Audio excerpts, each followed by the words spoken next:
હું પંડ્યા આરતી આપ જોઈ રહ્યા છો સ્પાર્ક ટુડે ન્યૂઝ સમાચાર વાઘોડિયાથી મળી રહ્યા છે। પુરવઠા વિભાગના પુરવઠા અધિકારી દ્વારા વાઘોડિયા વકીલ મંડળના સભ્ય કામિનીબેન ટ્રેલર તેમજ સુષ્માબેન વસાવા સાથે અભદ્ર વ્યવહારભર્યું વર્તન કરવા બદલ વાઘોડિયા વકીલ મંડળના પ્રમુખ સહિત વકીલ મંડળના સભ્યો દ્વારા વાઘોડિયા મામલતદારને આવેદનપત્ર પાઠવવામાં આવ્યું છે।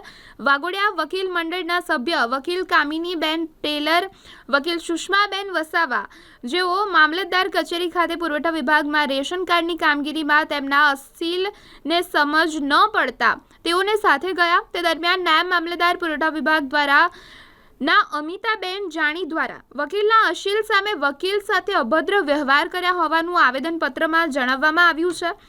સાથે સાથે અન્ય વકીલ સાથે પણ પુરવઠા વિભાગના અધિકારી દ્વારા અગાઉ અભદ્ર વ્યવહાર કરવામાં આવ્યો છે તેવું પણ આવેદનપત્રમાં ઉલ્લેખ કરવામાં આવ્યો છે। આજરોજ વાઘોડિયા વકીલ મંડળના કેટલાક સભ્યો તરફથી એવી રજૂઆત કરવામાં આવેલી કે વાઘોડિયા મામલતદાર કચેરીમાં જે ડેપ્યુટી મામલતદાર પુરવઠા શાખામાં છે એક લેડીઝ છે, એ લેડીઝ ડેપ્યુટી મામલતદાર દ્વારા વકીલો ત્યાં આગળ એમના ટેબલે એમની કચેરીમાં ઓફિસમાં જાય છે ત્યારે મિસબિહેવ કરવામાં આવે છે। તમે વકીલાત તમારી કોર્ટમાં કરો, અહીંયા મામલતદાર કચેરીમાં વકીલાત કરવા આવશો નહીં તેવા શબ્દો એમનાથી ઉચ્ચારવામાં આવે છે। જ્યારે એક કામિનીબેન કરીને અમારા વકીલ મંડળના સભ્ય આજરોજ એમની ઓફિસમાં ગયા ત્યારે એમની જે અરજી હતી, અરજી લેવાને બદલે ટેબલ ઉપર એમના કાગળો ફેંકી દીધા અને તમે બધા વકીલો અહીંયા મામલતદાર કચેરીમાં શું કરવા આવો છો એવા શબ્દો બોલેલા છે। મારે તમારા વકીલોનું અહીંયા કામ જ નથી, તમારે જે કંઈક વકીલાત કરવાની હોય એ તમારે તમારી કોર્ટમાં કરવાની। આમ આ જે નાયબ મામલતદાર છે એ ખબર નહીં પોતાની જાતને કલેક્ટર અથવા તો એનાથી પણ ઉપરના અધિકારી હોય એવો મનમાં એ વહેમ રાખી રહ્યા હોય એવું લાગે છે એમના વર્તન ઉપરથી। વાઘોડિયા વકીલ મંડળે ક્યારેય કોઈની જો હુકમી ચલાવી નથી અને અમે આવી જો હુકમી ચલાવી લેવાના પણ નથી। આ બાબતે આજે અમે અહીંયા મામલતદાર કચેરીમાં બધા જ વકીલો ભેગા થઈને આવેદનપત્ર આપવા આવેલા છે। આ ડેપ્યુટી મામલતદારનું જે મિસબિહેવ છે એ મિસબિહેવ બાબતે જો ટૂંક સમયમાં એમની વિરુદ્ધમાં કોઈ કાયદેસરના પગલાં લેવામાં નહીં આવે કે કોઈ કાર્યવાહી કરવામાં નહીં આવે તો પછી વકીલોની પોતાની તાકાત છે, કાયદાની તાકાત, અમે એમને કાયદાની તાકાત બતાવીશું અને વકીલો સાથે કેવી રીતે વર્તન કરવાનું એ અમે એમને કાયદાકીય રીતે શીખવાડીશું।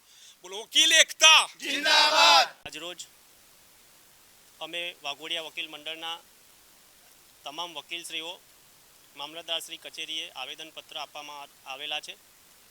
આવેદનપત્ર એ બાબતનું છે કે આજરોજ વાઘોડિયા વકીલ મંડળના સભ્ય ટેલરબેન તથા સુષ્માબેન આ બંને પોતાના અસીલ સાથે મામલતદાર કચેરી પુરવઠા મુકામે કામ માટે આવેલા। તે સમયે પુરવઠાના જે મેડમ છે જેઓનું નામ અરુણાબેન છે, તેઓ નાયબ મામલતદાર પુરવઠા છે, તેઓએ વકીલ સાથે અરજી લેતાની પહેલાં જ તેઓની અરજી ટેબલ પર નાખી દીધી અને વકીલ સાથે અભદ્ર વ્યવહાર કર્યું। એમને જણાવ્યું કે તમારે વકીલોએ જ કોર્ટમાં જ વકીલાત કરવાની, આ મામલતદાર ઓફિસમાં તમારે આવવાનું નહીં અને મામલતદાર ઓફિસ આ મારી ઓફિસ છે, હું આ ઓફિસની રાજા છું। તેવી રીતે પણ આ અગાઉ પણ એ રોહિત સોલંકી અને બીજા અન્ય 3 વકીલો સાથે પણ આ રીતે વ્યવહાર કરેલો તો અભદ્ર વ્યવહાર કરેલો છે। એટલે હું કલેક્ટરશ્રી જિલ્લા વડોદરા જિલ્લાને પણ આવેદનપત્ર આપવા માગું છું, તેઓને રજૂઆત કરવા માગું છું અને ગુજરાત સરકારને પણ હું રજૂઆત કરવા માગું છું કે વકીલ એવી વ્યક્તિ છે કે જે પ્રથમ નાગરિક છે। વકીલ એ પ્રજાનો સાચો મિત્ર છે અને કોઈ પણ પ્રજાનો કોઈ પણ અધિકૃત વ્યક્તિ કે કોઈ પણ વ્યક્તિ આવે તો એ વકીલ એને સલાહ સૂચન આપી શકે છે। તેમ છતાંય વકીલ એ પ્રથમ નાગરિક હોય, ન્યાયતંત્રનો એક ભાગ હોય, તેમ છતાંય કોર્ટ ઓફિસર હોવા છતાં પણ જો આવા અધિકારીઓ વકીલ સાથે અભદ્ર વ્યવહાર કરે તો સામાન્ય પ્રજાનું શું, એ મારે સરકારને સવાલ છે।